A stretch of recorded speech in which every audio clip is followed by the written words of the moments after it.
मला तुम्ही लिटरली रायगड इथं आणून दाखवल्याचा फिलिंग आली आणि ज्या प्रकारे तुम्ही सगळे अष्टप्रधान पण आणले आणि बदलापूरला तसा बघायला गेला तर खूप जुना इतिहास आहे.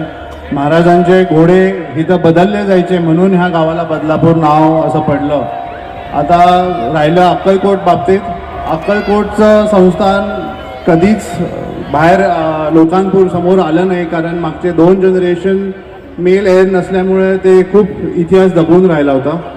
तसा अक्कलकोटचा इतिहास बघायला गेला तर शिवाजी महाराज तसेच छत्रपती संभाजी महाराज तसेच छत्रपती शाहू महाराज, शाहू महाराजांचे जे थोरले चिरंजीव होते ते फतेहसिंग महाराज, त्यांनी अक्कलकोटचं गादी 1707 साली स्थापन करून त्यांनी पाठवलं होतं. आणि आपला हा सगळे खेळ बघून मला खूप बरं वाटलं आणि आज रायगड तुम्ही परत इथं उभं केलं ह्याच्यासाठी बदलापूरकरांना आणि चव्हाण साहेबांना माझ्याकडनं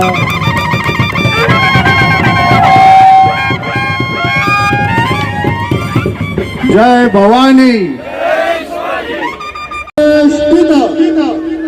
नायालंकार मंडित शस्त्रशास्त्र पारंगत